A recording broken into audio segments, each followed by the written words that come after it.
Hare Krishna. Welcome to Bhakti Shastri discussion. Today is our final sort of session on Shri Bhakti Rasamrit Sindhu, and we are doing student presentations. So today is the last session of student presentations. We have 3 students who will be presenting. Kirtida Mataji, Anu Mataji, and Damodar Krishna Prabhu. Before we start, let us recite the Mangalacharan prayers to receive the mercy of previous acharyas.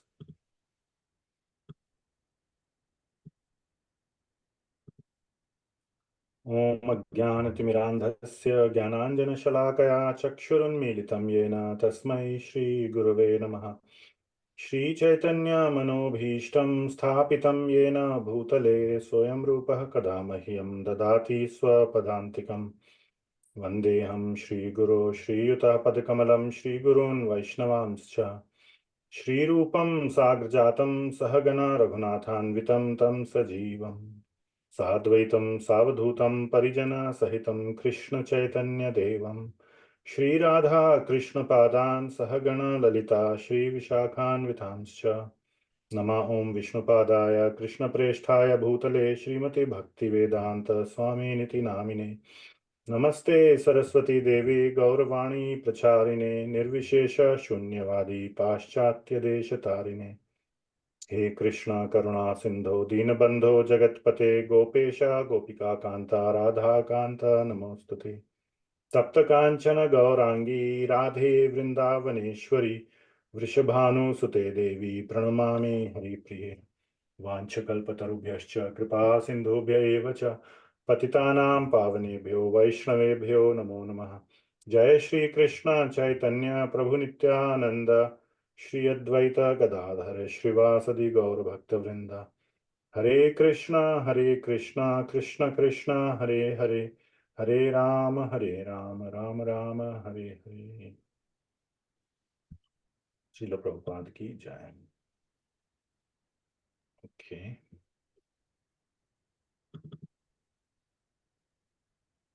So, Shri Bhakti Rasamrita Sindhu by Srila Rupa Goswami, Nectar of Devotion, summary study by His Divine Grace Abhay Charnaravinda Bhakti Vedanta Swami, Srila Prabhupada. Srila Prabhupada ki Jai.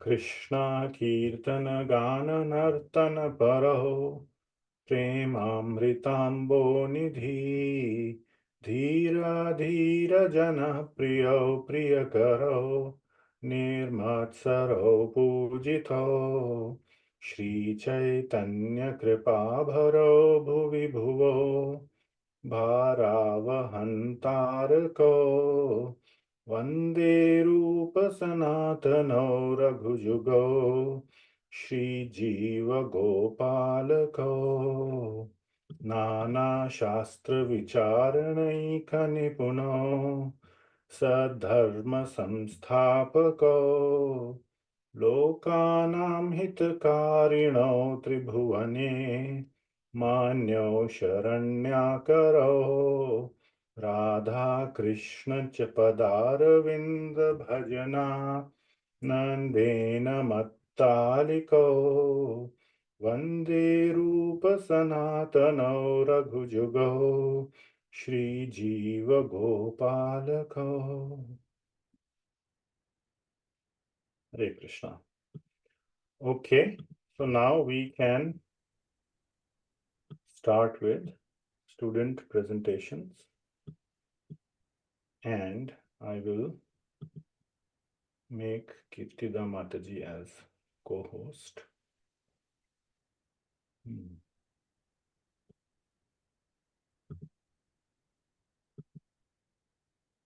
Okay. You should be able to share your screen if you have slides. Yes, please.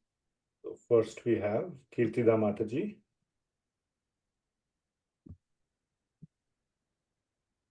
Can you see my slides for me?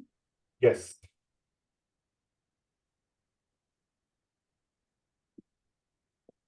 You can start from slide 1 and give a Yes. Tell us what the topic is and, take it away.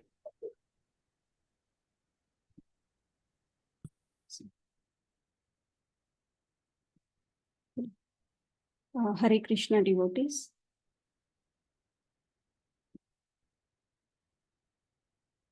First of all, I would like to offer my sincere gratitude to Paramkarna Prabhu and Damodar Leela Mataji for spending their long, valuable times and giving us their great knowledge or sharing all their experiences and realizations and taking us in depth in this Bhakti Rasamrita Sindhu and Nectar of Devotion scripture.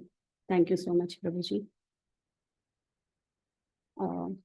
I know that I'm the most unqualified person to speak about this topic.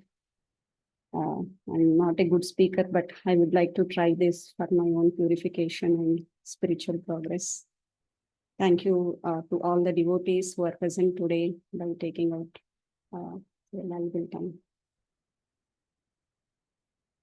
So my topic today is going to be the foundational limbs of Bhakti, which is called a gateway to the devotional life.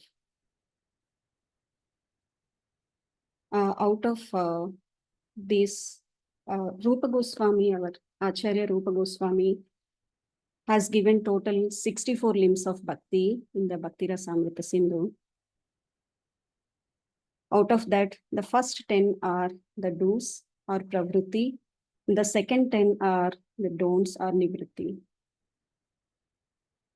And the next 40 tells us how to continue the devotional practice. And out of this part 40, the last 5, which are the most potent limbs of Bhakti. So now I wanted to discuss the first 20. I will start with the do's. Out of this first 20, the first 10 are the do's. And out of these 10, the first 3, the most important ones, were already covered by Ashish Vyas Prabhu in detail. So I will just have a brief description of those and continue the other limbs of Bhakti. The first one is Guru Padashraya, which means taking shelter of a Guru. If one is sincere and eager about his spiritual progress, Krishna, by his mercy, will send his true representative in the form of Guru. Guru means who dispels the ignorance by giving the right knowledge. And he will not hook up any of his own knowledge, and he will just give the unadulterated true knowledge of the scriptures. Finding a true Guru is difficult and it takes time, but it's not impossible. We have a lot of sincere representatives of Krishna in this planet. So we need to take effort to find the right Guru. And also, as we don't have a whole lot of time, because we all have limited time, so we need to start this process of taking shelter of a Guru as soon as possible in our lives. To find out right Guru, scriptures has given many references about the characteristics of Guru, out of which I just want to point out one from what we have already read from the Nectar of Instructions. We have discussed all these characters in our Nectar of Instructions. I would like to quote that verse here. Vacho vegam, manasa krodha vegam, jihva vegam, udaropastha vegam, etan vegan yo vishaheta dhiraha, sarvamapi mam prithivim sasishyat. A sober person who can tolerate the urge to speak, the mind's demands, the actions of anger, and the urges of the tongue, belly, and genitals is qualified to make disciples all over the world. So we need to find such sadhu and take shelter of the sadhu. And the next limb is Krishna Diksha, the Sikshana. Receiving initiation and learning how to perform bhakti. Diksha is the thing that starts our devotional practices, sadhana bhakti. The most essential component of Diksha occurs in the heart. The disciple decides to accept someone as his or her guru, guide, the sacred teacher, and that person decides to accept the disciple as his or her Sishya, sacred student. This is the most essential part of the Diksha. Coming to the next most essential component of Diksha is that the Guru transfers specific techniques and materials to the disciple that he or she will use as the basis of their spiritual discipline and practice. Usually, this is gradual process. The Guru giving the disciple new techniques when he or she is competent and ready for them. In Gaudiya Bhakti Yoga, the most essential among the materials is Srimad Bhagavatam, and the most essential among the techniques is Krishna Nama Sankirtana. One should take this Diksha from a living Guru. Some people say that, oh, Srila Prabhupada is our founder Acharya and he is our Guru. This needs to be followed by Siksha. And Siksha can be taken from the multiple Gurus. There can be multiple Siksha Gurus, but only one Diksha Guru. The next limb is Vishrambhena Gurur Seva. Serving Guru with respect, as he is non-different from Krishna. There are two ways or two types of serving the Guru. One is Vani Seva, also called as serving the physical body or physical necessity of the Guru, or offering him prasadam, or when he is visiting, offering him a ride, anything which helps him in spreading his Krishna consciousness. And the other thing is Vapu Seva, means following his instructions sincerely. Among these two, both are important, but Vapu Seva is the most important thing because Guru cannot be present in front of us every time, so we cannot serve him physically, but following his instructions is something which we have to follow sincerely and every time. And while doing seva for Guru, we need to be in a consciousness that I'm doing this seva for my own benefit and for my own purification and not for the Guru's benefit. Guru is so merciful that he will let us offer some service to him. So we should be serving him with great respect. And we should never think that Guru is a normal human being. If we are thinking like that, our spiritual progress is going nowhere. It's an offense. Next limb is Sadhu Vatma Anuvattanam, which means following the scriptural rules in the footsteps of Acharyas. We must follow not only our spiritual master, but all bona fide sadhus and acharyas in the line of disciplic succession. There should be no dissension between the Guru's teachings and the teachings of Guru Parampara, since the qualification of the bona fide Guru is that he presents the scriptures strictly according to Guru Parampara.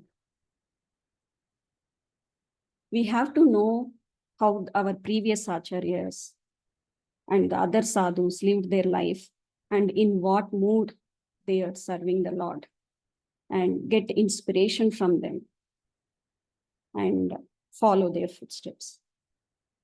That is what helps us in our spiritual progress. We should not get inspired by the real heroes or material leaders, but by our previous acharyas in the bona fide parampara. Moving on to the next limb, Sadharma Prishya, which means inquiring from Guru how to advance in one second. Yeah, I'm turning. Sorry, I forgot to turn on my video.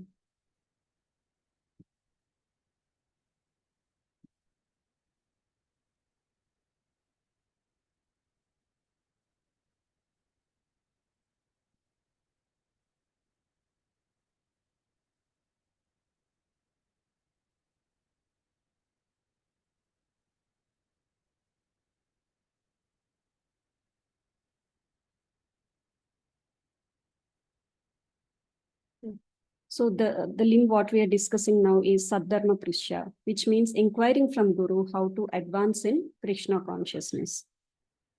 So we need to inquire from the Guru, like what is our real Dharma and how to execute it. We should have this inquisitiveness to advance in spiritual life, but not just to test somebody's knowledge or just to win the argument. With a real intention to know the scriptures and understand them and apply them in our life, we have to inquire from the spiritual master and other sadhus. We know that the spiritual science is a great science. For our material subjects itself, we will approach one professor who has number of degrees and etc. So, but the spiritual science is way beyond that, and it's very in-depth. So if we really need to understand this, we need to inquire about the process of achieving and getting perfection in this process.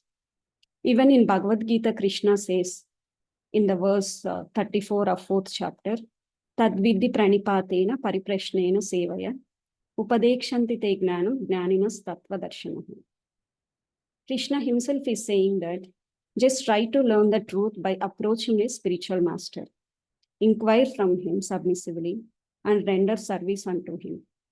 The self-realized souls can impart knowledge unto you because they have seen the truth. So we need to follow this process of inquiring from the Guru, from the Guru and sadhus, and understand the process and follow it. This slide is also explaining about the do's. So the 6th one is Bhogadi Tyaga Krishnasya Hetave. Giving up material enjoyment to please Krishna and get his mercy. About this limb, Srila Prabhupada says, being prepared to give up anything material for the satisfaction of the Supreme Personality of Godhead, Sri Krishna. This means that when we are engaged in devotional service of Krishna, we must be prepared to give up something that we may not like to give up. And also we have to accept something we may not like to accept. Sometimes we may not like doing some services, or we may not be good at doing some services. But if Krishna is giving the opportunity, we need to try our level best to accept the service and do our level best. So coming to this material enjoyment, the same time we should not pretend with false renunciation, but just externally renouncing the things and in mind just keep contemplating on the objects and absorbing our mind in those sense objects. So we shouldn't do that. That is called false renunciation or falgu vairagya. The main essence is we should avoid pleasing our senses and try to work for Krishna's pleasure. I would like to quote a verse from Bhagavad Gita 259 for this reference. It says that we need to give up anti-devotional forms of sense enjoyment because they keep our consciousness trapped at the material level. But the Bhagavad Gita 259 reassures that the restlessness we feel on giving up sense objects ceases when we let ourselves taste the sweetness of Krishna. Therein we relish a better and greater enjoyment than that available through even the best material enjoyment. Instead of slaving and scraping for mere drops of pleasure, we get to savor and swim in the ocean of happiness. So if we have the greater taste, we can easily give up this lower taste. We need to try aspiring for that greater taste. Moving on to the 7th limb, Nivaso Dvaraka Adava Gangadhare Api Sannidhav. Residing in holy places like Dwaraka or Vrindavan or near the Ganga. So what should we do there by residing? We should not just go visit. I mean, we can go visit and come, that is still good. But the main purpose is meeting the sadhus who practice being in the dhams and learning the bhakti process for them and try to apply them in our lives. So that's the recommended way. But if practically we cannot stay or reside in the dhams, one can always live in the association of like-minded devotees and practice the devotional service with their guidance.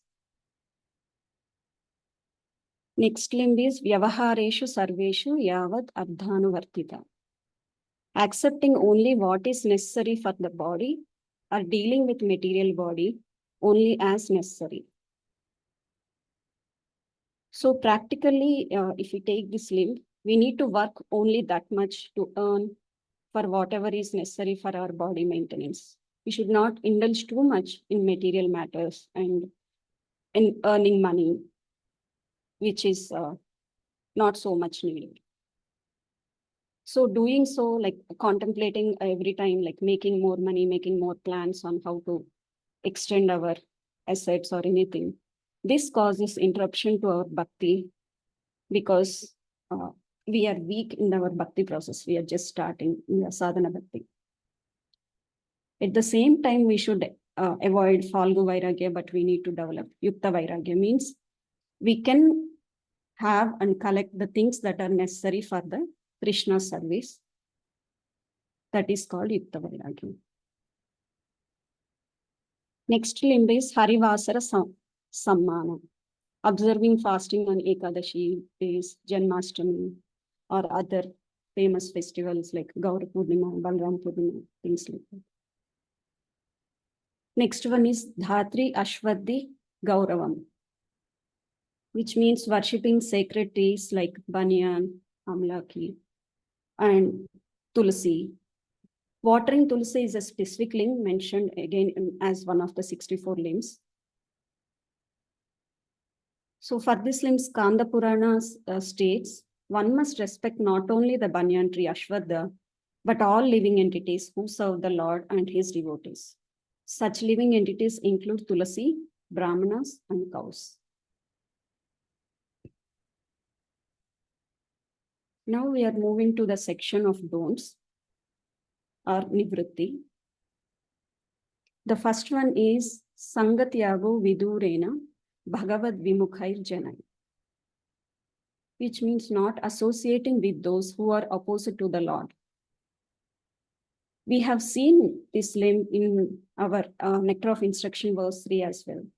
Utsaha Nishaya Andairyad Tat Karma Pravartanat Sangatyagat Sato Vritte. So here the Sangatyaga means who is very material minded and who doesn't value the bhakti process and who doesn't value the devotees or anyone. So Srila Rupa Goswami quotes two references for this limb, where he states, even if one is forced to live within a cage of iron or in the midst of blazing fire, he should accept this position rather than live with non-devotees who are thorough against the supremacy of the Lord.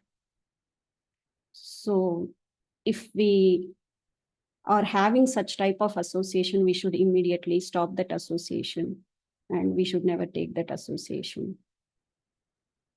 And Rupa Goswami gave another reference where he says, one should prefer to embrace a snake, a tiger, or an alligator rather than associate with persons who are worshippers of various demigods and who are impelled by material desire. We need to avoid this type of association also. Even Bhagavad Gita clearly states that the Devata worshippers reach the planets of those Devatas, and the devotees of Lord Krishna are promoted to his Supreme Lord. So as our goal, like achieving Krishna Prema, pure love of Godhead, so we need to avoid association of this type of people, materialistic people. Next one is Sishyadi Ananubandhitvam, which means not being attached to making too many or unfit disciples or instructing those who are not interested in bhakti. This applies to the gurus or sannyasis who accepts the disciples. So they need to be careful in accepting the disciples. And the purpose of accepting the disciples is guiding them in the spiritual progress and helping them to improve in their spiritual progress.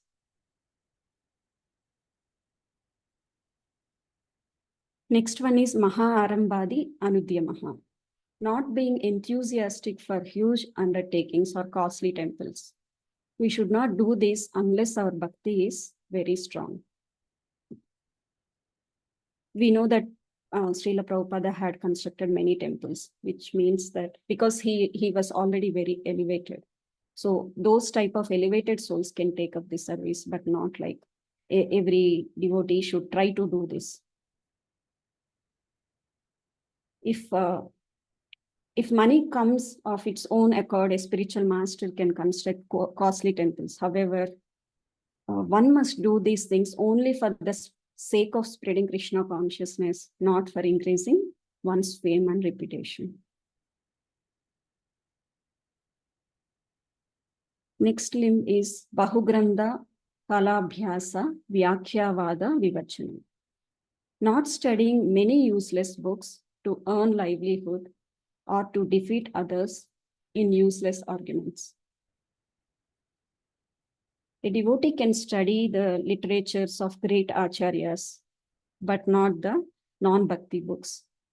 Even studying the literature of the great acharyas and bhakti-related books, his motive should be to purify his heart, not to deliver lectures intended to impress others. False prestige is harshly opposed to bhakti. Avoiding it is an integral item of sadhana.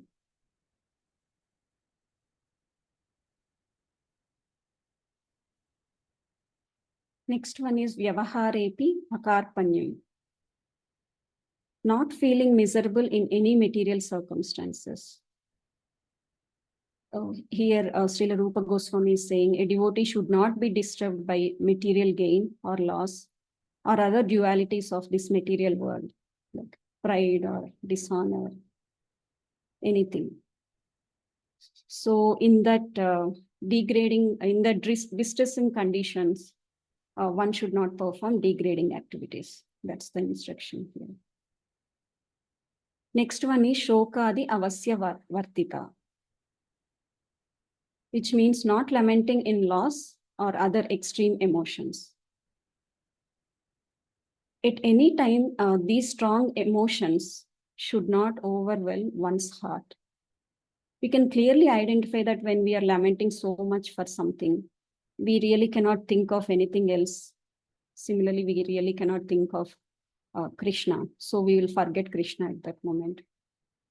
So we should really try avoiding feeling loss or lamenting so much in any situation.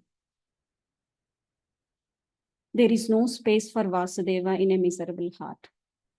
So Vasudeva always like a pure heart, which always hankers for him. Next one is Anya Devan Avajna, not disrespecting Devatas. One should always worship Hari, the master of all Devatas. But one should not neglect to offer due respect to Brahma, Shiva, and other Devatas. One should never disrespect them. At the same time, do not worship Devatas for quick material benefits.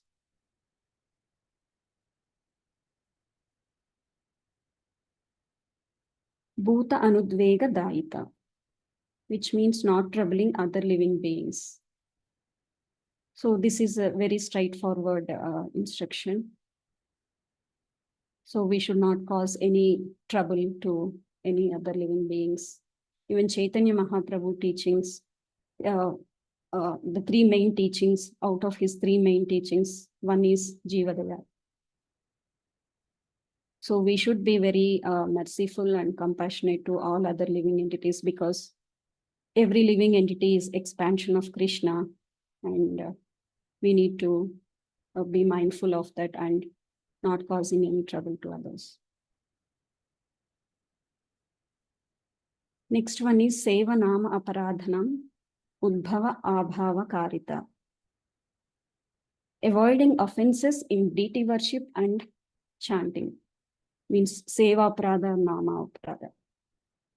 So Srila Rupa Goswami and Srila Prabhupada, they have dedicated one chapter for this itself. So it's chapter 8 of NOD. I have another slide to describe some of the aparadas. But deity worship, the Seva Aparada means while worshipping deities, what type of activities we need to avoid. According to Padma Purana, Varaha Purana, and a lot of other scriptures, there are so many items that we need to avoid during the deity worship. Some I didn't list all of them here, but there are some examples which I can quote, like entering the temple with shoes or entering the temple in a palanquin, spreading legs in front of deities, eating food that is first not offered to the deities, quarreling or fighting before the deities, not respecting the deities, all these type of things. So there are so many listed. The other important thing I want to stress is about the Nama Pradam. The offenses to the holy name. So here I have listed the 10 offenses to the holy name, which we try to chant daily, because we have to remember these and try to avoid while chanting. I want to quickly go through these things. To blaspheme the devotees who have dedicated their lives for propagating the holy name of the Lord. To consider the names of demigods like Lord Shiva or Lord Brahma to be equal to or independent of the name of Lord Vishnu. To disobey the orders of the spiritual master. To blaspheme the Vedic scriptures or scriptures in pursuance to the Vedic version. To consider the glories of chanting Hare Krishna to be an imagination. To give some interpretations to the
to give some interpretations to the holy name of the Lord.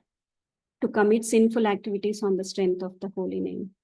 To consider the chanting of Hare Krishna as one of the auspicious ritualistic activities which are offered in the Vedas as fruitive activities, Karma Kanda. To instruct a faithless person about the glories of the holy name. To not have complete faith in the chanting of the holy name and to maintain material attachments even after understanding so many instructions on this matter. It is also an offense to be inattentive while chanting. This is the most common thing, at least I will do. So need to be very careful with it. So every devotee who claims to be Vaishnava must guard against these offenses in order to quickly achieve the desired success, Krishna Prema. So the reason why I was stressing on more on the offenses to the holy name or Nama Prada is I have given in another slide. In this slide, I want to discuss about Nama Prada and its gravity. So according to Padma Purana, one who commits all kinds of offenses is freed from them by taking complete shelter of Lord Hari. So all the offenses can be eradicated if we take shelter of Lord Hari. Even if one commits offense against Lord Hari, is freed from those by taking shelter of his holy name. But one who commits an offense against the holy name itself falls into the lower region. There is no atonement for this one. So Nam Aparadha is very, very powerful thing for which we don't have any atonement. So we need to be very careful while chanting.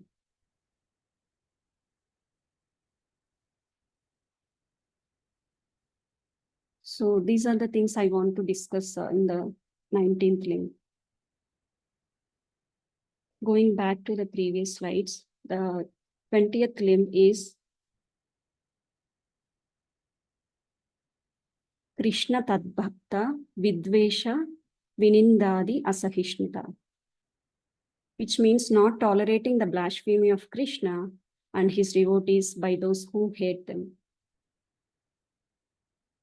Here Sri Rupa Goswami is giving a reference to Srimad Bhagavatam, Canto 10, Chapter 74 and verse 40, which says, hearing criticism of the Lord or his faithful devotees, one who doesn't leave the place immediately will be bereft of all pious credits. One should try to defeat the opposing party, if not, leave the place. Even though Vaishnavas are very tolerant and meek, foregoing everything for their personal honor, but when it is a question of the honor of Krishna or his devotees, they will not tolerate any insult. The clear example of this is, we all know that Chaitanya Mahaprabhu is very magnanimous and he's very merciful. But he wanted to kill Jagai and Madai because they have offended Srila Nityananda Prabhu. So Vaishnavas has to develop the quality of not tolerating the blasphemy of Krishna or his devotees.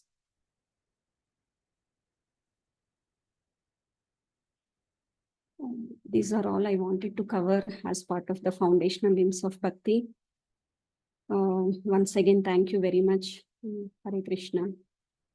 Please let me know if anybody has any questions.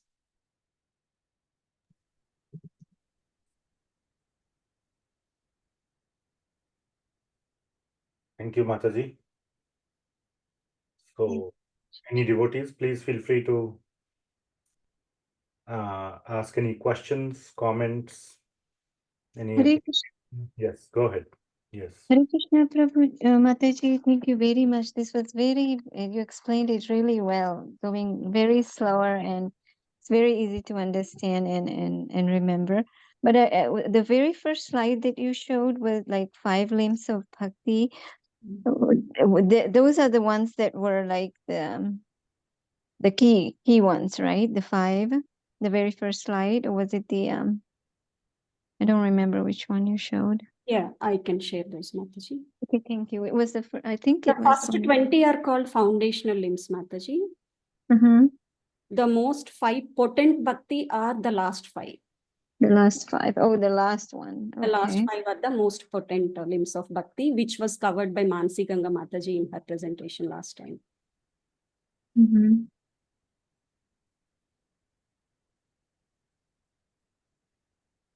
Anybody wants to volunteer to share them? Like, what are those 5 potent limbs of bhakti? I can start with one, reading Srimad Bhagavatam. Deity worship. Yes. Next. Mathura Vas. Great. Next one.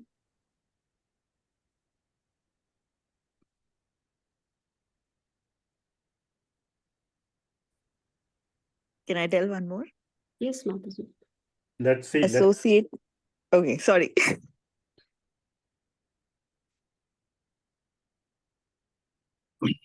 Sadhu Sangha. Yeah, devotee association. Yes.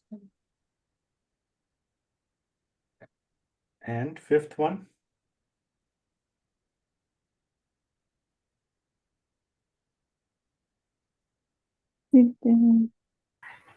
Guru? Bhagavata Shravana. That I Chanting name. Sankirtan. Bhajana Kriya.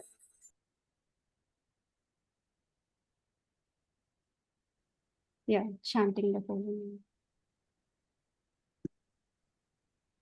Thank you, devotees. Yeah, Mataji, those are the 5 potent limbs which are listed in the last out of the 64.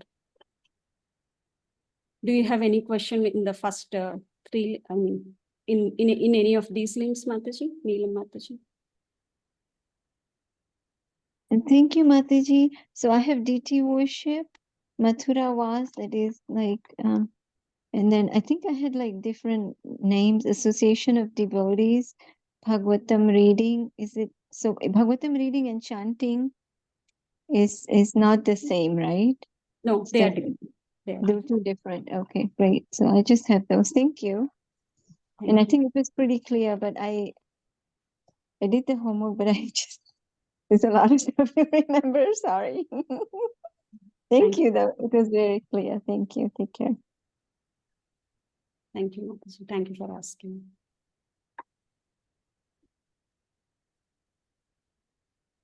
Anyone else has anything to say or ask? Yeah, I need one guidance. Mataji. Sure, Prabhu, I'll try. No, you just said that Nama Prada, inattentiveness is also, part of it. Yes. So what happens is that when you develop a practice of taking Nama, it so happens, and I'm sure it must be happening in many devotees' life, that even while you are working, doing anything, the Nam is going on in your mind. Even if you're not whispering it or japping, or doing mala, but the Nam is continuously there. Yeah. So it doesn't get full attention, but it is going on in the back of your mind. So will that come into this category of inattentiveness? In general, my understanding is, Prabhu, if you are working and if you are trying to chant Krishna's name, that's perfectly fine. But when we are doing that japa on the beats, the prescribed minimum 16 rounds japa, we should be very attentive, and that time we should not do any offenses. But in general, the whole day, 24 hours, we can keep chanting Harinam. So that shouldn't be a problem. But So the the degree of prescribed time, attentiveness will vary there. Sometimes you'll be attentive, sometimes semi-attentive, sometimes not at all attentive, but it's going on. the time Beyond the 16. Sorry for interruption. I'm saying beyond the 16. Right? It's not only for 16, Prabhu. If you are allocating some time for chanting, that time definitely you should not be thinking of any other things. Okay. You should give your full attention. But if you are doing it another way, while you are doing something, you are trying to remember the Lord, like it's called Smaran. So that should be fine. We are trying to utilize the time in remembering the Lord. So that should be fine. But when you are trying to chant the prescribed rounds, and if you want to chant 32 rounds, example, those 32 rounds should be fully attentive, if that is your plan. That's my understanding, Prabhuji. Please correct me, Prabhu. Perfect. No correction needed. Thank you.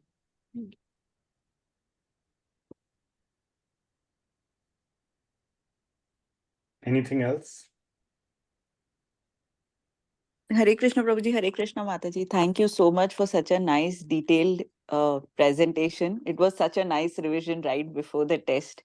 Your pace and your calming tone also added to the beauty of the instructions themselves. So thank you so much.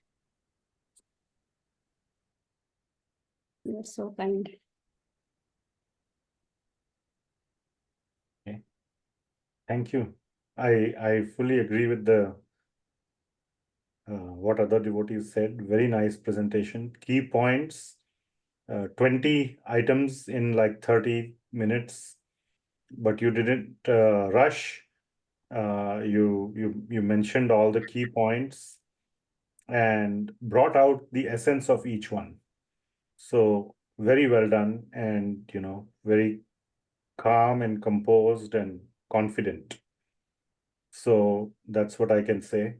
And I think I really liked your way how you handled Neelam Mataji's question when she was asking about the five, and you prompted the other devotees to name the five.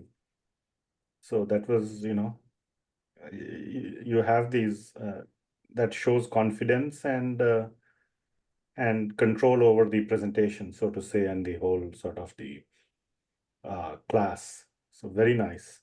One of the purposes of Bhakti Shastri is also to, once we have understood these topics, to be able to go and confidently share with others in a humble way, not like I know it all, but also with confidence. So that's very nice. Very nice presentation. Just one small point I noted, you can check it out in the recording, that you said at one point that Vapu Seva is more important. But then in your explanation, you said the right thing, which is that following the instructions of Guru is more important. Vani Seva it should be. Yes. So Yes. like a typo or slip of the tongue. Thank you for the correction. Very nice, very nice. Thank you so much. Okay. Thank you, Kirtida Mataji, for a very wonderful presentation.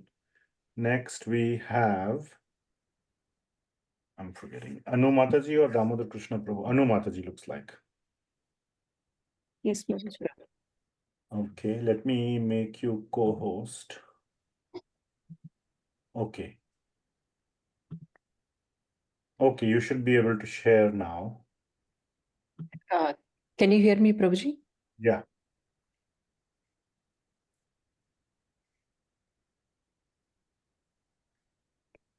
And that was a really nice presentation, Kirtida Mataji. It was really wonderful.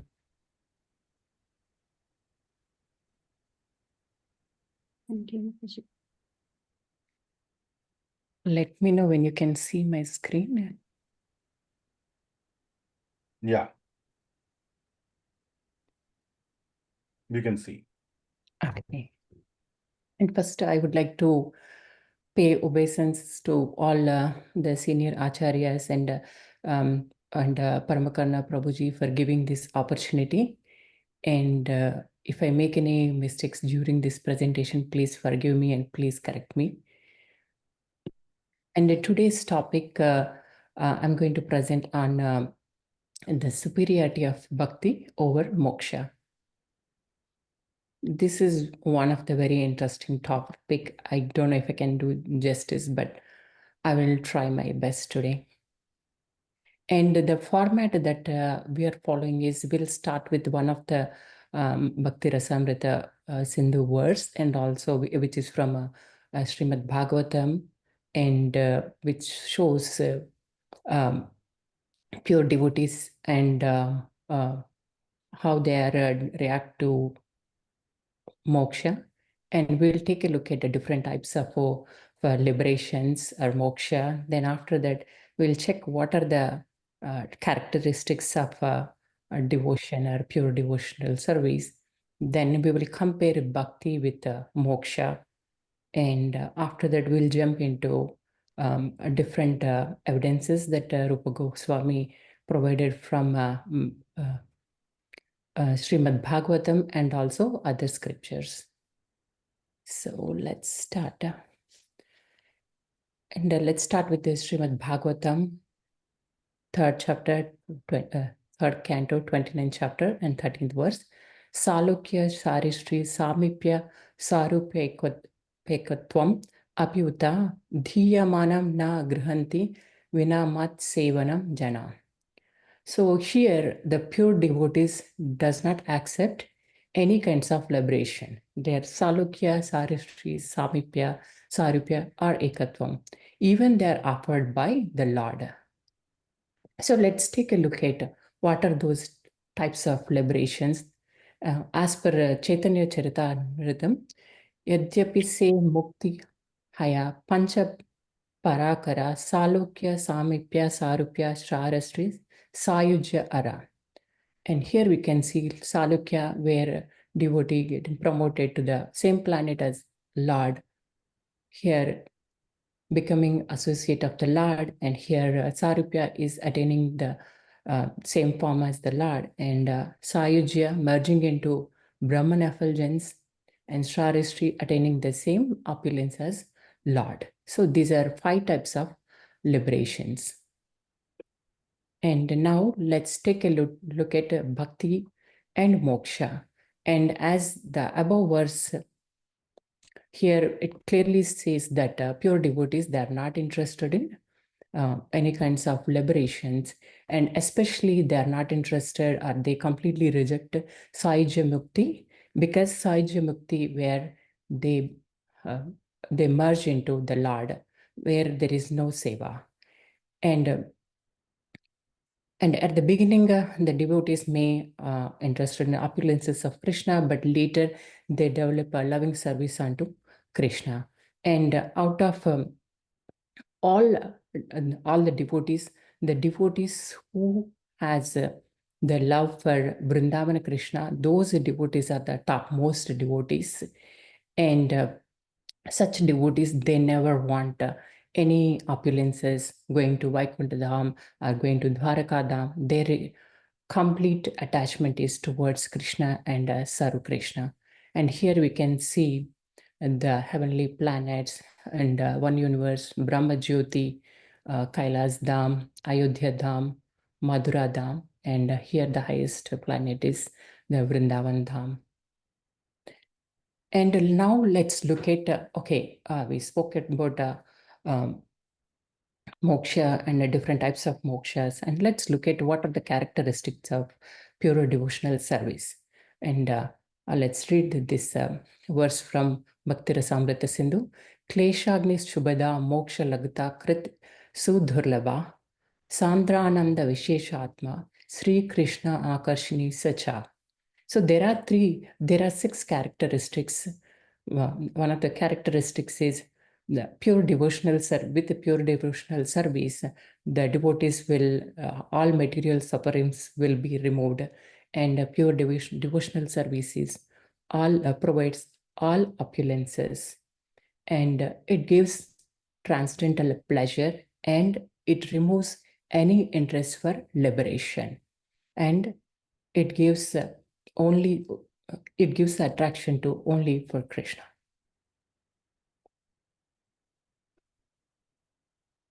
Okay.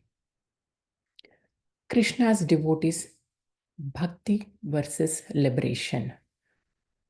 Let's take a step back. Okay. What is exactly liberation? Liberation from what? The devotees are already happy with bhakti, and they already and they don't have any sufferings. They are serving Krishna, and for them, the only important thing is seva. They don't have any desire for Sahaja Mukti, and they are not interested in any 4 kinds of liberations. They are only interested in hearing and chanting the glories of the Lord. Is that means the devotees will not get moksha? No, they will get moksha, because moksha follows bhakti, and for devotees, moksha waits at the doorsteps of the devotees. So it's like if you buy a TV, you will get the remote free, right? And for devotees, moksha is like a bowl full of kheer, where bhakti is devotion, loving service to Krishna is like a full plate of prasadam with rice, kheer, paneer, naan, and all things, like all different sweets like gulab jamun, rasgulla. So the devotees knows which is the which is superior. It's bhakti. Now let's take a look at Rupa Goswami's different evidences, which proves bhakti is greater than mukti. And He has provided long list of evidences. The first 18 verses are from Srimad Bhagavatam, and the remaining verses are from different scriptures. And this includes our favorite Damodarastakam as well. Let's take a look at the first evidence. Here you can look up the Uddhava's mood. He is not interested in dharma, artha, moksha, or kama. He's only interested in unflinching faith and devotion towards the lotus feet of Lord. And here we can clearly understand he's not interested in any kind of liberation. And this is another evidence from Srimad Bhagavatam, 3rd canto, 25th chapter, verse 34. Here Lord Kapiladev speaks to his mother and he says, my devotees, they are not interested in any kinds of liberation, including 5 types of liberations. And even though if I have provided those liberations, they are not interested. They're only interested in my loving service unto me.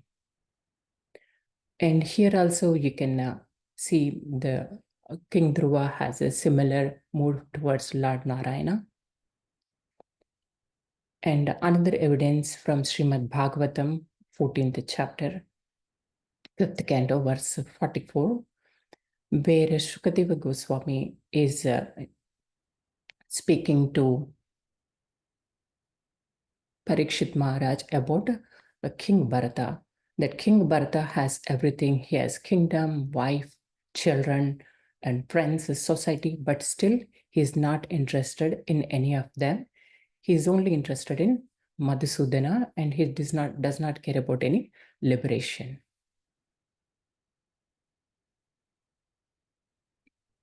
This is another example from Srimad Bhagavatam, where Vritasura speaks to the Lord and he says, my dear Lord, by leaving the transcendental service, I may reach to the higher planets, but I don't have any interest towards the liberation or higher planets. The only thing I'm looking for is the association of your transcendental service. And here you can see different planets. From Srimad Bhagavatam, 6th canto, 7th chapter, verse 28, Lord Shiva says to Sati Devi, my dear Sati Devi, the devotees who are the devotees of Lord Narayana, they are not afraid of going to different planetary systems, either it's heavenly or hellish planets, because they are taken shelter of Lord Narayana. They can cross any problems in the life, and also for them, any planets or any planetary systems or liberation does not make any difference for them, because they have taken shelter of Lord Narayana. And we can look at another example from Srimad Bhagavatam. Here Prahlad Maharaj talking to his friends, he is saying, if you are engaged in chanting the glories of Supreme Lord, then you don't need any kind of liberation. You don't need to worry about anything. You can just chant and take shelter of Lord, and it removes all the material distresses.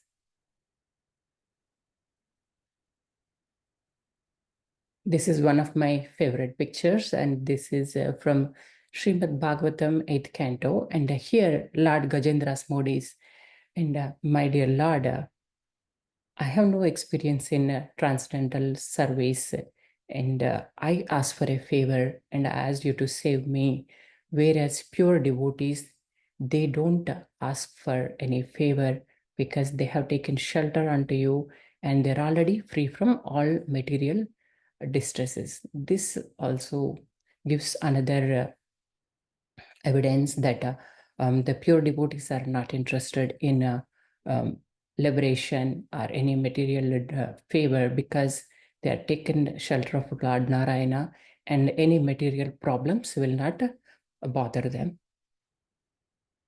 This is another beautiful picture.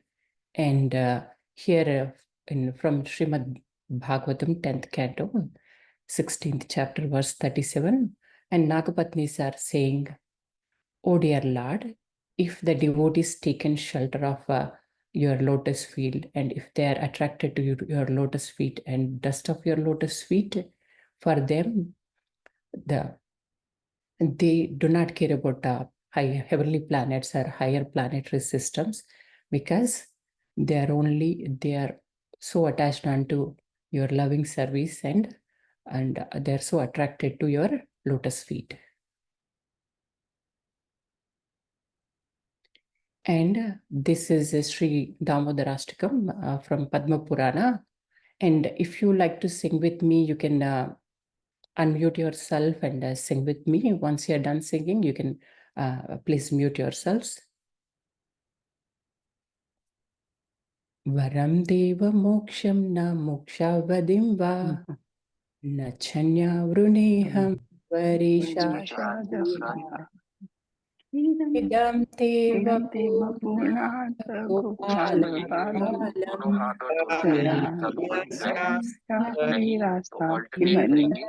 right hand and left leg, left hand and right leg. Lift up, Okay. bring it down. Here, Satyavata Muni is praying, "O Lord Damodara, I don't need any kind of liberation.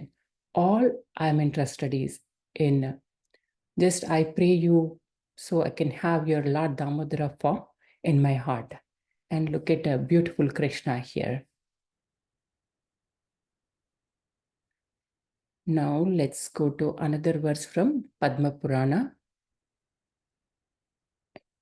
And you can sing along with me. You can mute yourself, and after singing the verse, please, you can unmute yourself, and after singing, please mute. Kuveratmajo baddha murte vayatvat ya mochitau bhakti bhajau krutau cha तथा प्रेम भक्ति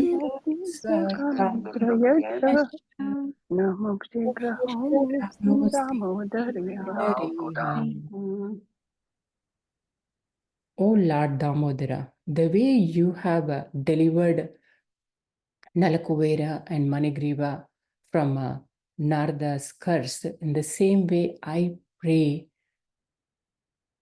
Prema Bhakti. I don't want any kind of liberation. This is what Satyavrata is praying. And let's look at another last evidence. This is from Narada Pancharatra, and look at the beautiful picture. And here, Narada Muni is praying, "I do not want any kind of liberation. The only thing I simply pray that I may always engage in your loving service." And thank you so much for giving this opportunity to speak. And I would like to add a few examples. These are from Amoglila Das Prabhu. And he gave few examples. One of the example is where Srila Prabhupada, he came to US, we all know. Why did he leave Vrindavan? It is like a heaven, right? And because of Bhakti Siddhanta Saraswati's instructions, Bhakti Siddhanta Saraswati Maharaj instructions, he came to America. This is one of the distressful place. And what is the most distressful place in New York? Sorry, it's New York. So why did he come to New York? Because to preach Krishna consciousness. He's only interested in bhakti. He's not interested in staying happily back in Vrindavan. He wants to take the devotional. He has taken up the devotional service, and For him, it doesn't matter if he was in Vrindavan, if he was in US, because he's totally attached himself to Krishna. He wanted to pass Krishna conscious to everyone. And another example where Bhakti Siddhanta Saraswati, when he went to Kumbh Mela, he was chanting there. Someone asked, why don't you go and take bath so you can get liberation? He said, I'm not interested in liberation. I just came here so I can chant and spread the holy name of the Lord. Prabhupada gave an example where the devotees go to Kumbh Mela so they can spread the holy name and also distribute Bhagavad Gitas. They are not interested in taking bath so that they can get liberation. So from this presentation, the key takeaway is Bhakti is superior to moksha. So let's all pray Krishna so that Krishna gives mercy, so we can all develop a loving service upon to Krishna. And Bhakti cannot be easily, comes to anyone. That can only be achieved with Krishna's mercy and also pure devotees association. So let's all pray each other that we pray Krishna that we get Krishna's mercy and devotee association. And thank you so much, everyone. And thanks to Paramakarna Prabhu for giving this opportunity. And please forgive me if I made any mistake while speaking. Please forgive me if I spoke anything nice that belongs to the senior devotees and Paramakarna Prabhu. If I spoke anything incorrect, that's only me. And please correct me. And thank you all. Very nice. Would you like to invite devotees? Hare Krishna Mataji, amazing presentation. Thank you. Thank you, Mataji. Thank you, Mataji. It was very nice presentation. Thank you, Chidev Mataji. Hare Krishna Mataji, such a beautiful presentation. I think it ended too soon. Could have heard it for like the next 40 minutes too. Such beautiful verses. Thank you so much. Thank you, Mataji. I have taken inspiration from all of you, and took guidance from Paramakarna Prabhu, and just trying my best. And thank you all of you for inspiring me. Hare Krishna Mataji, very nice presentation, Mataji. Thank you, Mataji. Anybody else wants to appreciate Mataji or ask a question or share any reflections?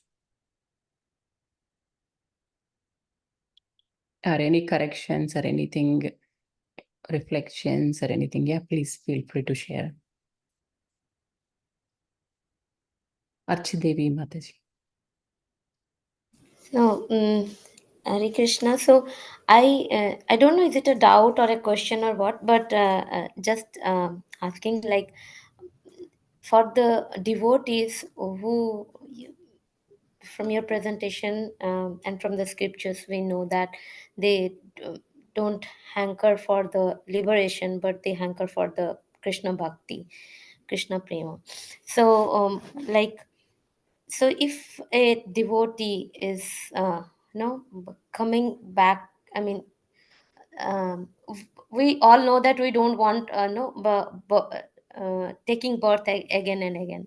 So but if a devotee, he doesn't want liberation, means like mukti, and then he's taking birth again and again, but as a bhakta, is it, I mean, okay, or is it good or bad? Just if can clarify that one. Sure, Mataji. Thanks for the question, Archidevi Dasi Mataji. And so this is my understanding. For pure devotees, even if they get liberation or if they don't get liberation, they're happy, because so if they don't get liberation, still they have Krishna Bhakti, Krishna Prema. They are very happy, always chanting his name. If Krishna says, okay, I'll give you a liberation after 200 lives, they are okay, because they, as long as they get to serve him, chant his glories, they're happy. As long as they get Krishna's service, they're happy. So they don't have any interest towards the liberation. Anything, Paramakarna Prabhu, you want to add? Yes. Very nice question, by the way, Archi Mataji, and very nice answer, Anu Mataji. That, like you said, even if a pure devotee doesn't aspire or doesn't want, is not motivated by liberation, and he is more inspired or motivated by bhakti, and bhakti is anushilanam. Anukulya, favorable, of course, but anushilanam, which means continuously absorbed or serving Krishna, or absorbed in service of Krishna. And that can be done. And when we say liberation, typically the understanding is after death. So when we are rid of this material body, there is also something called Jivan Mukti. And even when one is in the material body, still one is liberated. Liberation, we must understand liberation from what?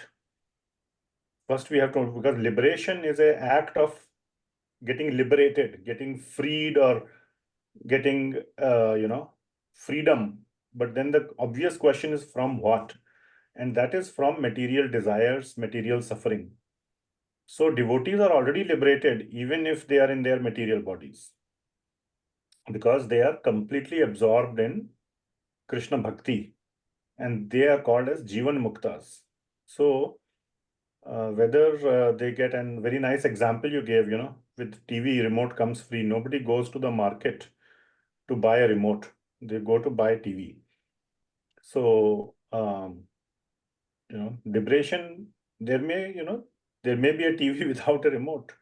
They are interested in the TV and they get the TV. With or without the remote, doesn't matter. So, they would very happily stay here for one lifetime, for multiple lifetimes. And they are completely satisfied, blissful in that service. Because after getting liberated and going to Vaikuntha, their status doesn't change. One time, one senior devotee was saying, if somebody is sewing clothes for Srimati Radharani here in the temple, what do you think they will be doing once they get liberated? When you go there, she'll still continue to sew clothes for Radharani over there. So what difference did liberation make? Absolutely nothing. So did that help, Archi Mataji, or was there a different aspect to your question?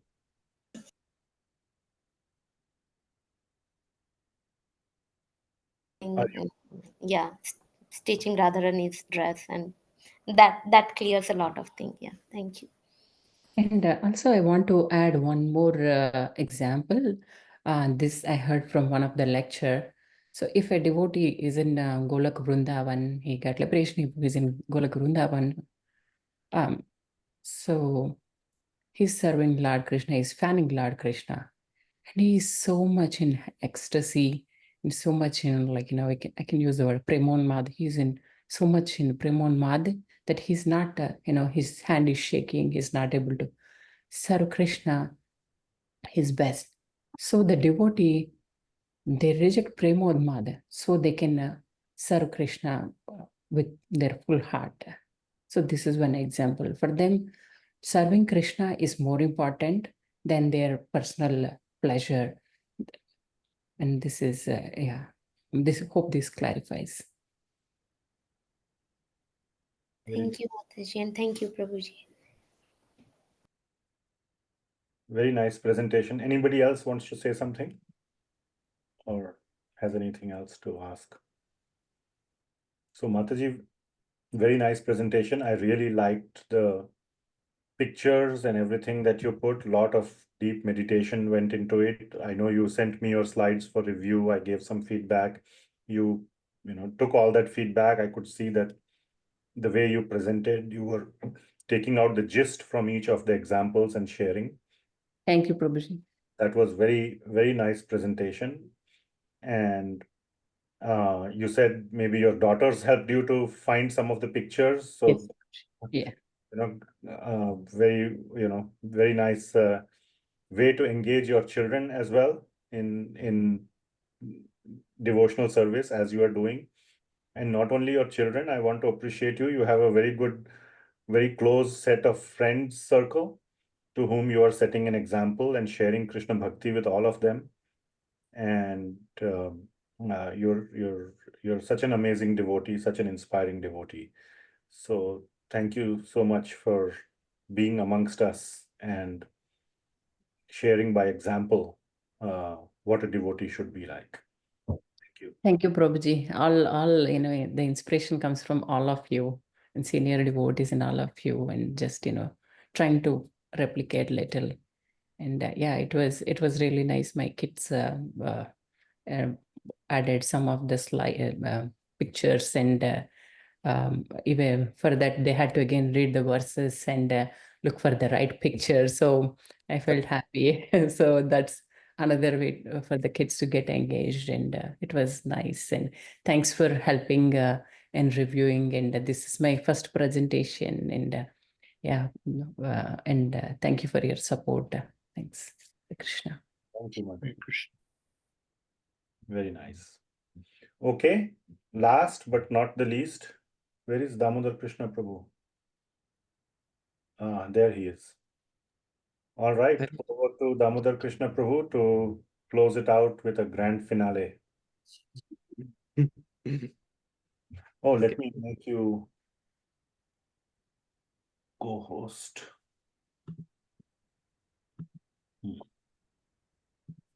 Okay, Prabhuji, I think you can share your slides. Do you have slides or? Yes, Prabhuji. Okay, yeah, we can see. Okay. So,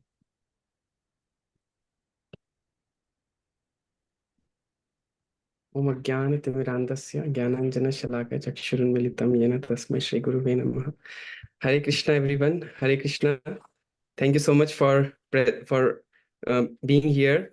And thank you to His Grace Param Karuna Prabhu and Damodar Leela Mataji for giving us the opportunity through this Bhakti Shastri course, not just making it as a technical course where we just study things, but also to make it as nice, fun activity where we can do presentations, learn about Krishna, and also talk about Krishna. So without all of you, I could not have even been able to talk alone. I could have read, but I could not have talked about Krishna. So I'm very grateful to all of you. Thank you so much. With that, I want to start. My topic is non-limbs of bhakti. Let me take the laser pointer. Oops.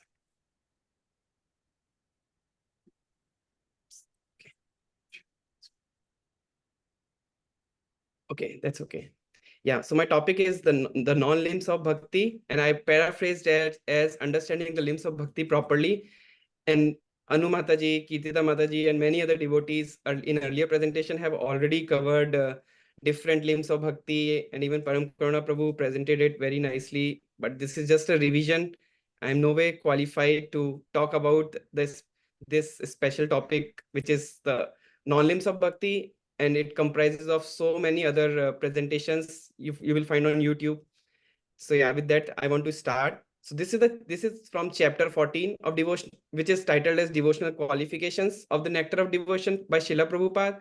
And the verses that it covers is from in the Bhakti Rasamrita Sindhu. The verses that it covers is 1.2.246 to 263. So around 17, 18 verses of Bhakti Rasamrita Sindhu. So we will try to see what are non-limbs of bhakti, or how can we understand the limbs of bhakti properly. So I want to start with the importance of Varnashram Dharma. So here you can see the conversation between Lord Chaitanya and Ramananda Rai.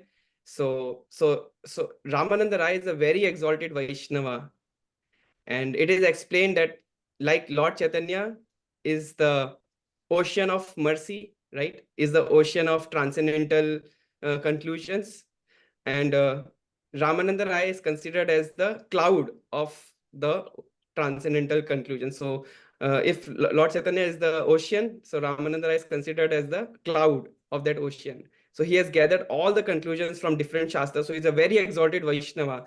And this conversation comes in Chaitanya Charitamrita, where Chaitanya Mahaprabhu meets Ramananda Rai near the river of Godavari when he's on the when he's visiting the southern part of India.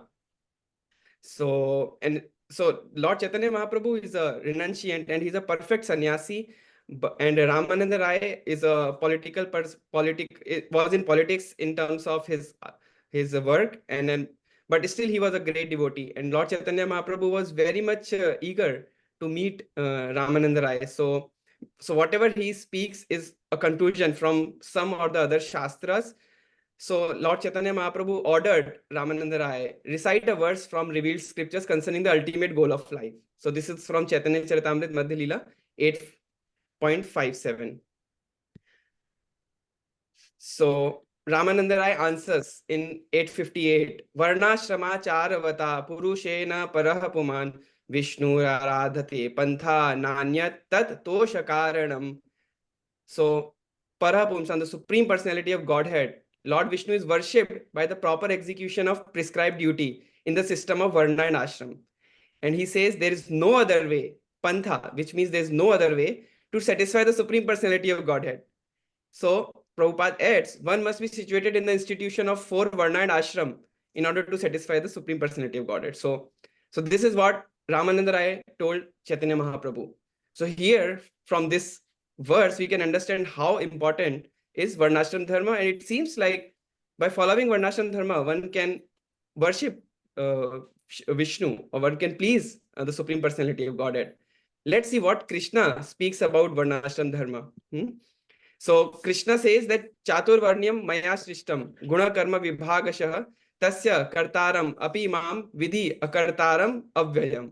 So according to the 3 modes of material nature and work associated with them, the 4 divisions of human society are created by me. And although I am the creator of the system, you should know that I am yet the non-doer, being unchangeable. So Krishna created these Varna and Ashram. Varna means the social order and Ashram means the stages of life. Krishna created them. It is not man-made creation. So if something is created by Krishna, how it can't be very important, right? On the other hand, Krishna also says in Bhagavad Gita 18.45 that Sve Sve Karmani Abhiratah Samsiddhim Labate Nara Swakarma Niratah Siddhim Yatha Vindanti Tach Shrinu. So by following his qualities of work, which is Varnashram Dharma, every man can become perfect. Now, please hear from me how this can be done. So Krishna speaks how this can be done, but he says in this verse that by following Varnashram Dharma, every man can become perfect. And perfection means getting the love for Krishna Prem, right? But many people, when they follow Bhagavad Gita, not not devotees in general, but impersonalists, they just take this verse, but they don't see what is coming in the next verse. Krishna says in 1846, Yata pravrittir Bhutanam yena sarvam idam tatam swakarmana tam abhyarchaya siddhim vindanti manava. By worship of the Lord, who is the source of all beings and who is all pervading, a man can attain perfection through performing his own work. So that means by performing our own work, or whoever, like by performing work and by worshipping the Lord, one can get all perfection. So this is the conclusion here.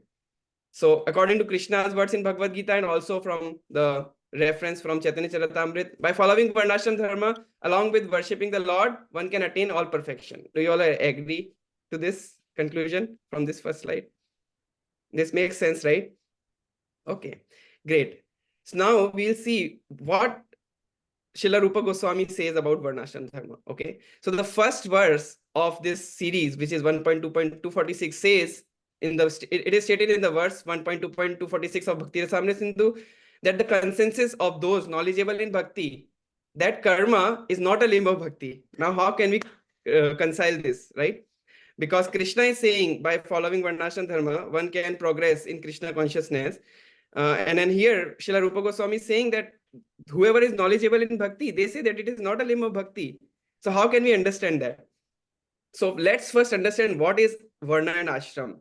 So the 4 varna social order, Brahmana, Kshatriya, Vaishya, Shudra, the 4 orders of the society are called the 4 varnas.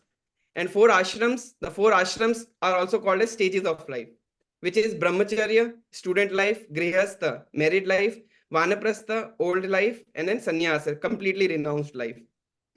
So this is the meaning of varna and ashram in the current day and age.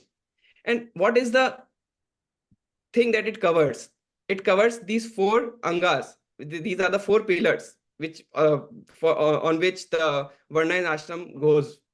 So which is dharma, which is like whatever is my duty, I would do my duty. Artha, whatever money or whatever money I will get from doing my dharma, and then kama, if I'm set and I will satisfy my senses or I will satisfy my desires, and then moksha, like thinking about who is the supreme personality of Godhead, or thinking about how can I be free from the circles of birth and death, right? So this is what it comprises of. But what is happening in Kali Yuga? Prabhupada writes, Kali Yuga people use any one or all of this as per their own enjoyment.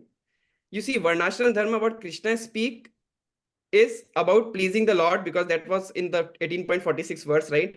Worship me, and then doing his own duty. But today's Kali Yuga, Varnashram Dharma has become something like this. Do you see like this priest? Do you see how he looks a little greedy, in the sense like he's trying to get money, right? So even though people are in 4 orders of life, you can see the policeman here, and you know how corrupted current condition is, and then people try to sell, which is sell things which is not purified, and they try to even sell their cows. So Vaishyas are those who actually protect cows, but actually people nowadays sell cow so that they can be killed. And you know the condition of Shudras, mentality is always to cheat. There are 4 defects in human life, right? And brahmacharya life, the student life, has become a life of sitting in front of television for brahmacharya. So they don't learn about what is brahmacharya, what are the importance of student life. Grihastha life has become a life of enjoyment. And then old age, people don't know what to do at old age. And then sannyas, so they don't even know the concept about sannyas. So that is what happening in Kali Yuga. Therefore, Varnashram Dharma is completely got polluted. And in order to follow a proper Varnashram Dharma, it is very, very difficult to establish Varnashram Dharma. So now we will try to see what Prabhupada speaks about different types of people and what is the different types of dharma for them. So Prabhupada says that for gross materialist, their dharma is concentrated and extended selfishness. For example, if a person has a family, he will only think about his family. And if other family, just like neighbors, are getting some suffering, they won't be worried about it. They will only think about themselves or their extended family. Prabhupada says that this is the type of consciousness of animals too. Animals also think about their family members. They don't think about others. So this is the gross materialist. And they think that our dharma is to only serve our senses and our family, nothing else.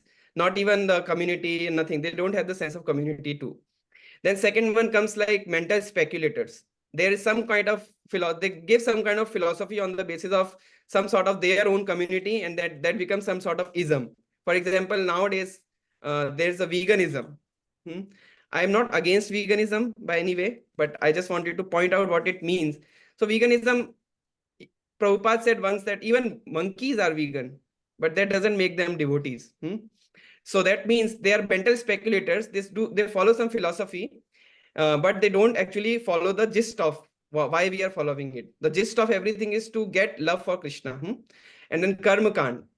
So Karma Kand starts with where people follow scriptural rules and regulation. But why they follow scriptural rules and regulation? Just to satisfy their own senses. And then with the help of that artha, they get some economic growth, and that economic growth they apply for doing the same karma kanda things. And if the dharma is not needed, for example, let's say if something is not needed, the person will not take it. Sometimes people give so much attention to artha, they don't even think about dharma and kama. Like you see in people working from morning 5 a.m. to evening 10 p.m. They don't even have time to think about kama as well, for which they are working for sense gratification. And what to say about dharma or moksha? So people have no, in Kali Yuga, people have no harmony between these 4 pillars of social order. And then final one, let's say if a person is so much engaged in kama, artha, dharma, that he forgets about, and still he is not able to get his sense gratified. Then he will think about Gyan Kand. Then he will think about moksha. And then the dharma for that person too would be get rid of the suffering that I am facing in the material world, or to merge into the Brahman. So that is what happening in Kali Yuga. You see what's happening in Varnashram Dharma. So Srimad Bhagavatam says that dharma swanushtitah pumsham vishwakshena kathasu yah notpadayed yadi ratim shrama eva hi kevalam. So occupational activities, which is Varnashram Dharma, a man performs according to his own position, are only so much useless labor if they do not provoke attraction for the message of personality of Godhead. So you see what is the problem in these Varna and Ashram, the polluted Varna and Ashram, right? That even though people are engaged in their different Varna and Ashram, but they are not able to provoke the attraction for the Supreme Lord. That is the problem. That's why Srila Rupa Goswami did not include it in a limb of bhakti. What is aim of Varnashram Dharma? Varnashram Dharma is a material system of organization, makes overall condition conducive for Krishna consciousness and detached from sense enjoyment. That is the aim of Varnashram Dharma. So Srila Prabhupada want to establish real Varnashram Dharma because by having simple living and high thinking, and Krishna is the center of life. You see, these are brahmacharis, so they do chanting of Hare Krishna mantra, not like watching all the time or like spending time in useless activities. And then there are grihasthas. Then the activities of grihastha together to do chant Hare Krishna, read Srimad Bhagavatam, and then even at old age they continue to do Hare Krishna, Harinam Kirtan, and then sannyas. So when the Krishna is at the center, that is actually real Varnashram Dharma. But since Kali Yuga people use this Varnashram Dharma as their own sense enjoyment, Srila Rupa Goswami specifically did not include it in the Limba Bhakti.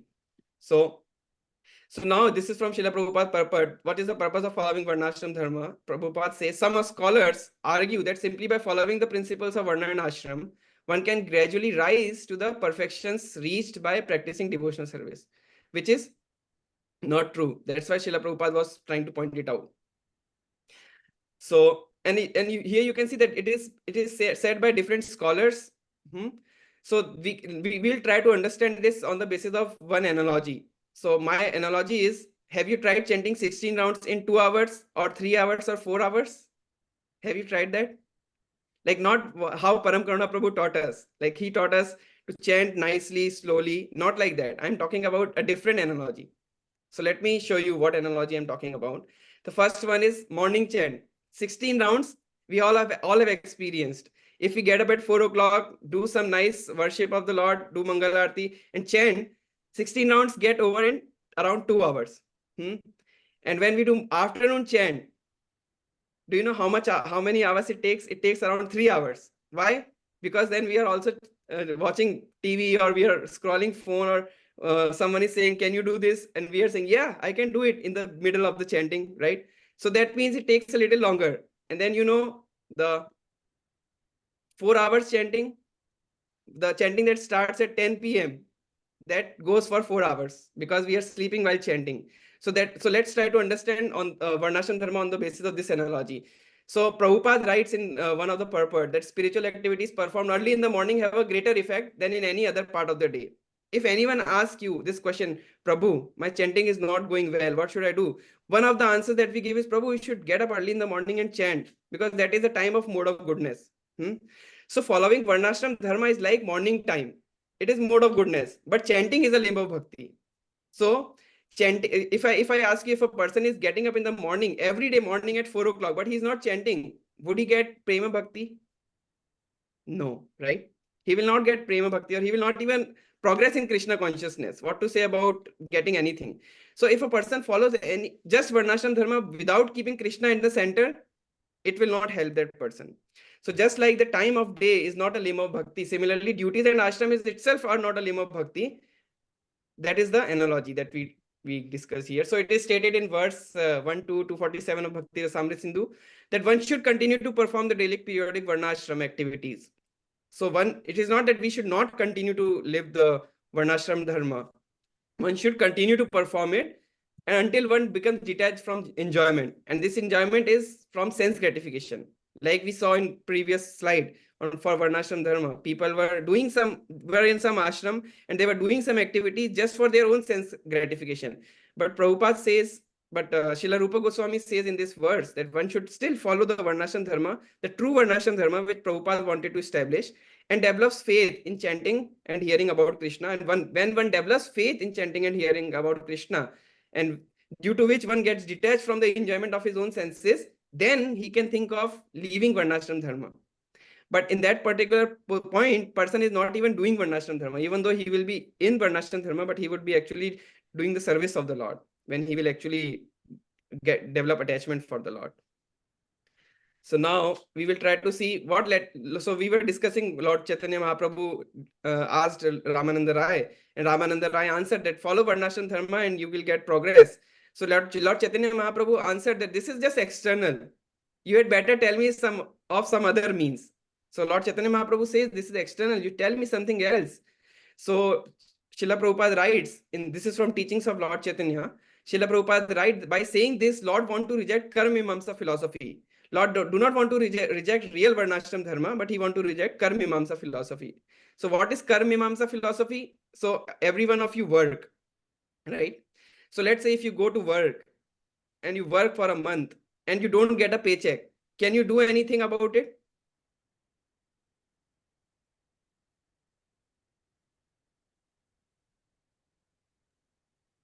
We can leave karma. Sorry, Mataji? Hare Krishna Prabhuji, we can only leave karma. Yeah. In material sense, maybe we can file a case against that person. Oh, I worked in this company and they promised me that I will get my paycheck every month, but they are not even giving me the paycheck. So Karma Mimamsa philosophy is something like that, where people say you work, you do your duties, and Krishna or Lord is bound to give you the results of your action. So you don't even need to worship the Lord. Just do your activity, do your Varnashram activity, and Krishna is bound to give you the results of your activity. So that is Varnashram Dharma that Chaitanya Mahaprabhu wanted to reject. So that's why Chaitanya Mahaprabhu rejected it and said that please tell me something else. So Ramananda Rai continued in that conversation. But yeah, so this was the reason Lord Chaitanya Mahaprabhu says no, or he said that this is external. It might help you externally, but it will not purify your heart. Now, so I hope this makes it clear. Now we will talk about, so in conclusion, Varnashram Dharma in itself is not a limb of bhakti, but when we are following Varnashram Dharma, it makes things very conducive for Krishna consciousness. Varnashram Dharma puts us in a mode of goodness. Therefore, it can help in Krishna consciousness, but in itself, it's not a limb of bhakti. So that is about Varnashram Dharma. Now we will talk about Jnana. So there are different types of Gyan. And Srila Rupa Goswami says that Gyan is not a limb of bhakti. Right? Jnana karmanya anavritam. So there he says that Gyan is not a limb of bhakti. So what type of Gyan? So there are different types of Gyan too. There is a Gyan called Bhakti Anukul Gyan, which means the Gyan or like knowledge that helps our bhakti. For example, Srimad Bhagavatam, it helps in increasing our love for the Lord. It helps. So this type of Gyan, Bhakti Anukul Gyan, highlights the difference between Jiva and God. So like how great is Krishna and how are we, how humble position should we take. So it highlights the difference between them. And then it is about the qualities, name, form and pastimes of the Lord and his devotees. So this type of Gyan should be taken. It is not that Srila Rupa Goswami is saying Gyan not to be taken at all. We need to take Gyan. Now there is something called Bhakti Pratikul Gyan, which is the intention is to minimize the difference between Jiva and God, which says, oh, Krishna, he is also person, you are also person, no need to worship him, what is the need? So this type of Gyan leads to impersonal Brahman. Oh, Krishna is same, you will just merge into him, no need to worship him, everyone is God, you are God, dog is God, everyone is God, like that. So this philosophy should be rejected at all. We should not even touch this philosophy. That's what Srila Rupa Goswami meant by saying Gyan is not a limb of bhakti. Now there is third type of knowledge too about matter. Let's say I buy a phone, and this is my fifth phone, therefore I know how to use it. But let's say a person is buying phone for the first time, he would need a manual for this, right? So that type of Gyan can be accepted, but it accepted in order to use it in Krishna's service. That is what the third type of jnana. So I made this table from and this was explained by Chaitanya Charan Prabhu in his talk. So yeah, so there are different types of gyan: bhakti pratikul gyan, matter knowledge, and bhakti anukul gyan. So the people who accept or reject bhakti pratikul gyan, like they would accept it or reject it, it doesn't matter to them. Matter gyan, or like about matter, they will accept it and be very attached to it as well. They would like to learn about politics, or they would like to learn about how this thing works, and they want to attach themselves to it as well. And bhakti anukul gyan, they can accept it and reject it as well. And these types of people are called materialists. Prabhupada says that we should preach to these types of people, materialists, because they are favorable. They can accept and they can turn into devotees. Now there are devotees who reject bhakti pratikul gyan, and that's what Srila Rupa Goswami specified, that this is not a limb of bhakti. Matter knowledge, they can accept, devotees can accept matter knowledge, but they will not be attached to it. They will try to use it in Krishna's service. And bhakti anukul gyan, they will accept it. So this is very favorable to utilize matter in Krishna's service. Now there are third type of people who will accept bhakti pratikul gyan, who will accept and attach to the matter gyan, and who will accept bhakti anukul gyan as well. So these types of devotees are called sahajiyas. They use matter for self-enjoyment and show off their devotion. And then there are third type of people who will reject bhakti pratikul gyan, who will reject and be detached from matter knowledge, and who will reject and offend bhakti anukul gyan. So this type of individuals are very difficult. Their life is very difficult, and this makes hard and very difficult to live, right? So we are in this category where it says devotees, and then we should think about like different types of gyan and which one is rejected and which one is not a limb of bhakti. So Srila Prabhupada says gyan about bhakti should be performed with the desire to make heart melt in relation to the Lord. So whenever we read Srimad Bhagavatam, or whenever we read anything about Krishna, or whenever we are chanting, our aim should be that my heart melt for the Lord. That should be our aim when we read about it. So gyan, which Srila Rupa Goswami says is not the limb of bhakti, is because it is being so much polluted in different way. No one knows like which one is bhakti anukul gyan, which one is pratikul gyan in general. At least devotees know that Srimad Bhagavatam, and even Srimad Bhagavatam is sometimes misrepresented by people from sahajiyas. And there are impersonalists also who take some verses from Srimad Bhagavatam and they misrepresent Srimad Bhagavatam. So that is what we need to be aware of. Devotees now, by the mercy of Srila Prabhupada and Srila Rupa Goswami, we are able to recognize what is bhakti anukul gyan, what is bhakti pratikul gyan, which one should be taken, which one should be not. Therefore, Srila Rupa Goswami says, okay, gyan is not a limb of bhakti. And then he meant by that is impersonalist gyan. Now the third thing is about vairagya, renunciation. So this is a very important verse that will even come in our test. Anasaktasya vishayan yatharam upayunjatah nirmanda krishna sambandhe yuktam vairagya uchyate. So one who is unattached to the objects of the senses, just like how we were discussing about the gyan, but who accepts them as much as necessary. So this is so right, who accept it as much as necessary. This is the matter knowledge. And who lives without undue attachment, maintaining a balanced state of mind and connecting everything with Krishna is said to be practicing proper renunciation. So now renunciation is also of two types. One is called Falgu Vairagya, or false renunciation, and one is called true Vairagya, or true renunciation. So in Falgu Vairagya, a person will externally reject, but internally will contemplate on it. For example, you see this monkey, Prabhupada gives this example many times, where a monkey looks like he's a very renounced animal, right? He doesn't even wear clothes, and he eats vegan prasadam, not even prasadam, he eats vegan vegetarian things all the time. So he's the best renunciant, right? From externally it looks like this because he externally rejected everything, but internally he always contemplate about the female monkey or about the food. Wherever he gets food, he will just jump to it. And we might have seen many YouTube videos also where a person goes with the bananas and monkeys would come up and jump on him, and they won't even see, like they would even scratch him, the person who is trying to distribute the bananas to them. So that is called false renunciation. Externally rejected, but internally very much attached to the sense enjoyment. So so this type of renunciation is rejected by Srila Rupa Goswami. And then this verse also talks about true vairagya. What is true vairagya? External utilization. Like whatever we see, it is said that Srila Prabhupada would say that Exalted devotees can even use impersonalists in Krishna's service. Like we have seen an example of Lord Chaitanya Mahaprabhu going to Banaras, and he converted all the impersonalists into Krishna conscious devotees of the Lord. How? Because Prabhupada says that exalted Vaishnava can do that, but we should not approach to impersonalists because we might get affected by them. So we should be very much careful. So that means external utilization means a perfect devotee can use everything for Krishna service, but depending on our own capability, we should try to see what we can utilize and what we cannot. And then there is another example of Grihastha.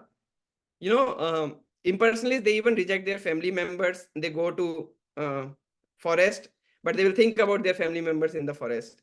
But here is an example of real renunciation. Not being attached to the family members in the materialistic way, like in terms of body, but engaging them in Krishna service. Nicely, family is doing Krishna conscious bhajan and Krishna is getting pleased, devtas are getting pleased, and whole environment is getting purified. So that is true renunciation. So Falgu Vairagya or false renunciation is not a limb of bhakti at all. But one should try to contemplate how he can develop this true Vairagya, which is utilizing everything for the service of the Lord and internally meditating on how can I utilize everything for the service of the Lord. So summary is Varnashram Dharma, duties of four order due to effect of Kali Yuga in itself are not included as a limb of bhakti, but recommended to make environment conducive for practicing bhakti. That's why that's why Prabhupada wanted to include this. And then second point is bhakti is the cause of bhakti. Like when a person is getting up in the morning and chanting is the cause of increase in his attachment to Krishna, not getting up in the morning. He may get up at 10 p.m. or 10 a.m. sorry, and then chant Hare Krishna Mahamantra, and even then he will progress in bhakti if he chants nicely that time. Third, bhakti pratikul gyan is not a limb of bhakti and should be rejected, and gyan about matter can be accepted for Krishna service. And then false renunciation is not a limb of bhakti because it can make the heart harder. And then Srila Rupa Goswami ki jai, Srila Prabhupada ki jai, and all my Guru Janas ki jai. And thank you so much, dear devotees, for hearing and then giving me the opportunity to speak about Krishna. And thank you so much, Param Karuna Prabhu, for giving me the opportunity to speak about so exalted topic about the verses from Srila Rupa Goswami and Srila Prabhupada, and then all my Guru Janas. Thank you so much. Hare Krishna. You want to invite devotees to ask questions or comments? Prabhu, very, very practical presentation. And personally, I would like to go through it again and again in detail to absorb it. Thank you so much, Makran Prabhu, for even turning on your video and motivating me, encouraging me. Thank you. Just one question also.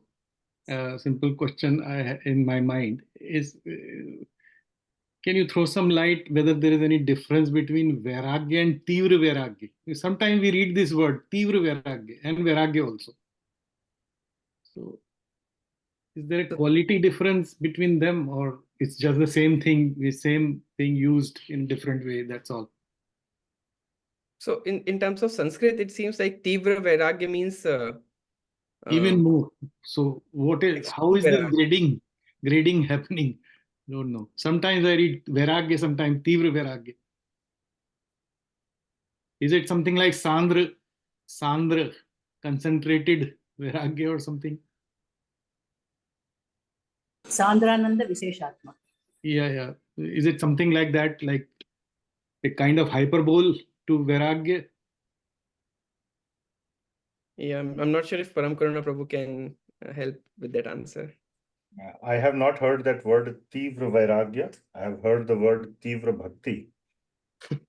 Yeah. Yogena. So Tivra Vairagya, it seems, I will just say that it seems like intense Vairagya. But you might have heard it in some, some other context or some other sampradaya.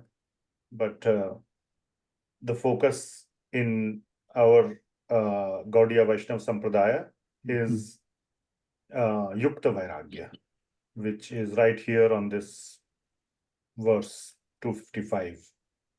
So Okay. So we'll ignore that. No. Yeah. We don't focus on Tivra Vairagya as in like, it seems like it is, if you go back to the slide where you had that table, yeah. So it looks like it is the fourth category, the impersonalist category, where that's possible. there is hardly anything to accept. Everything is reject, reject, detach, reject. Only one accept I see. In other rows, I see more accepts. So the row, I don't even know Bhakti Pratikul Gyan, why there is accept, even that should be rejected. Everything, the whole row should be rejected. Ultimately, they will reject themselves. Ultimately, they will reject even Brahman one day.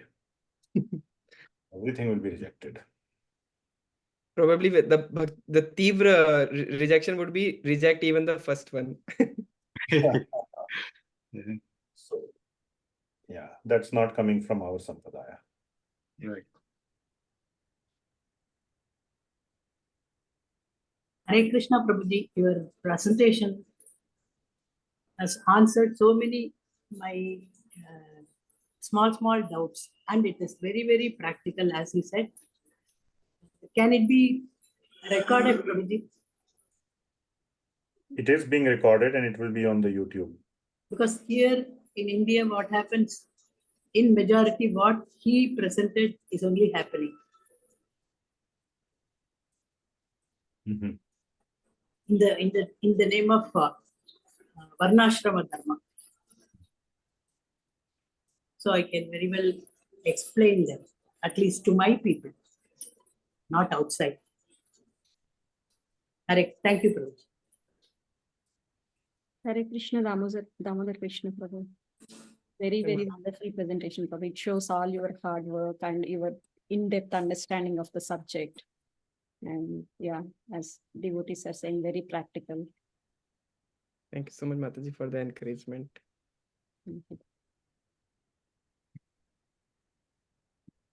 Anyone Hare else? Krishna Prabhu. Hare Krishna Damodar Krishna Prabhu, Anu Mataji and Kitida Mataji.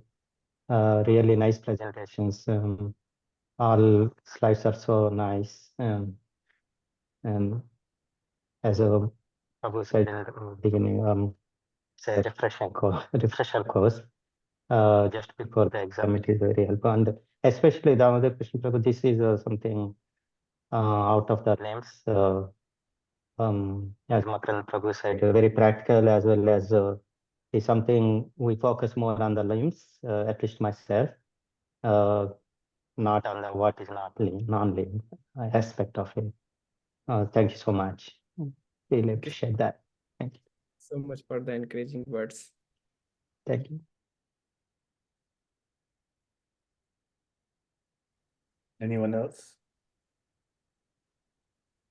Hare Krishna Prabhuji, thank you so much for the beautiful and actually really practical presentation. And also this table, I took a screenshot when you were presenting because it is so helpful, like just glancing over it is also really helpful. Thank you so much.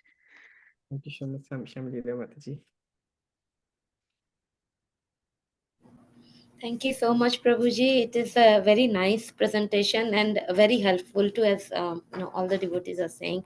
I mean, I can see this last one. It's like, oh, you can just see and understand, but I know your depth knowledge in that. So, yeah, thank you so much. Thank you so much, Mataji. Definitely, Prabhuji, one more thing I'd like to add. I think you really have a very in-depth knowledge and you really understood it well because you explained it so well and you're making it look like it's so easy, which is like kudos to your understanding. And of course, Prabhuji also explained it really nicely. But yeah, I think you're making it look so easy, and that is your genius, I think, in understanding the subject matter. That is just the blessings of Param Karuna Prabhu. I've heard his lectures like 3-4 times and make some special, like specific notes, and I just looked for those things on the online. Yes, Prabhuji, definitely. Yes, Mataji. Thank you so much.